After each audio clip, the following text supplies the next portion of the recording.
Hello everyone, welcome back to another episode of our Let's Play of GTNH.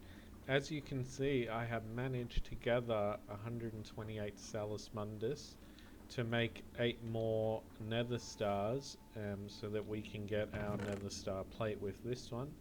And we have our extra null catalyst here to make more Nether Stars if we need to in the future. So I'll just walk you through how I ended up doing it. I didn't end up needing to go somewhere far away and then just making the balance shards and letting the goo overflow out of the crystal. On the wiki it explained that it basically gave us a way to use the leftover ingredients in the cauldron. So the issue was, or it was basically to get a balance shard, we could combine one of each of the 6 shards. I think the one we're missing here is the entropy one, the black one. And so you get the balance shard from 2 of each of the primary aspects, like order, earth, water, fire, air, and then entropy is the other one.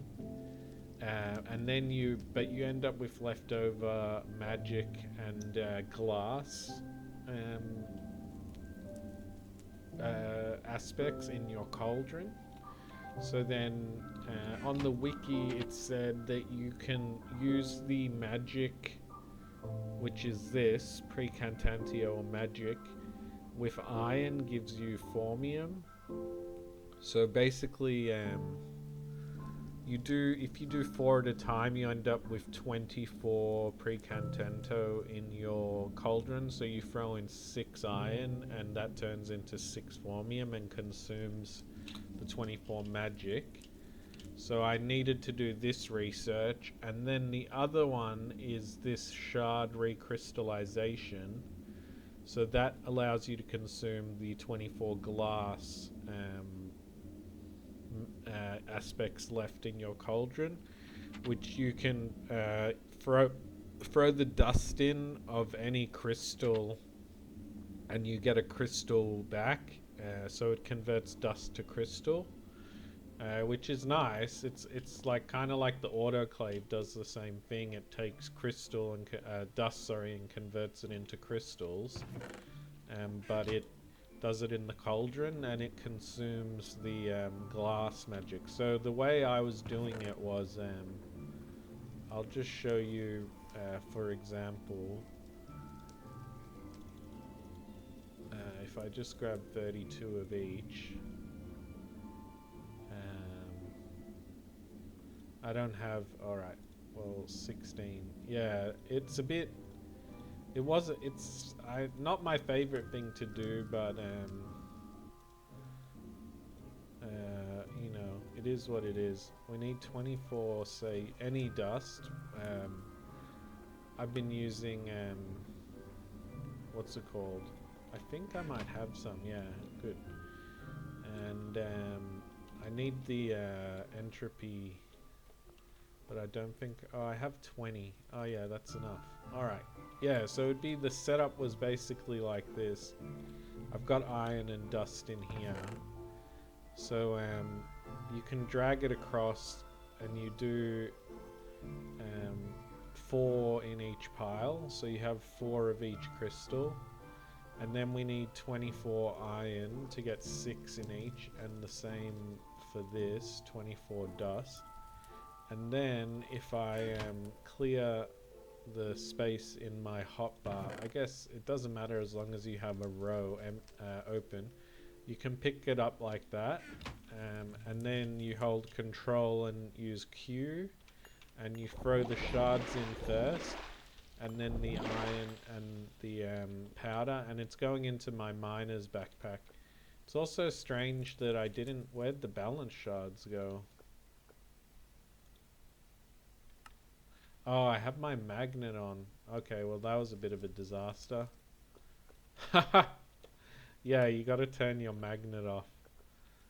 Um, okay, well, so then if you make a mistake, you can just empty your cauldron because now I don't know what's in it, so I'll just empty it, and then this purple goo just does its thing, and you can clean it up by just squashing it basically, and then if it's not like a um, if it's not a if there's not too much of it, you can just squash it like that. Alright, so now the cauldron is fresh. So let's try again with the magnet turned off. These are going to screw up the ratio, so I'm just going to dump that in there. And this can go here. Right, so yeah, what you do is retry. You take a column, and then you throw in the shards, and then you get your balance shards, and you throw in the iron and the dust, and that ends up in your miner's backpack. We get 7 formium and 5 crystal. That doesn't make sense. Yeah, but it's weird. It should work. It should cancel each other out fully, but it doesn't for whatever reason. It might be that you have to throw them in really fast. I'm not 100% sure, but it works for the most part. So we just got 12 more balance shards, and oh, it's going into this bag. Let's see if that balances it. It should be 18. Strange. It should be 18 of each. So yeah, it doesn't. Anyway, that's the process I use to get the and I made a fair bit of formium as a byproduct of the balance shards, which is not a bad, maybe we can use it for tools, or I don't know. We'll figure it out if we need it. Let's see. Yes. All right. Let's compress these and let's cut them up, and then we can celebrate having Nether Star plates. Block of Nether Star. Nice. Yeah. So Thaumcraft. It's interesting. The research is I don't know if this is a lot, but I scanned a bunch of stuff and got a fair bit of aspects for doing the puzzles from the research. Like, there's this one. I guess this gives us the furnace or something, I think. But basically you need to it's like, say, igneous. You need to put something that it goes into next to it to link it, and then you can, and it keeps going. And to link they either need to go into, like, or come from. So like, because igneous is a primal aspect, it doesn't come from anything, so it only goes into something. But then some of the combined aspects, they come from something and then go into something else, so you can go either way. So it's okay. The only annoying thing is that it's like, it doesn't tell me what, like, I think you can look it up in the book here.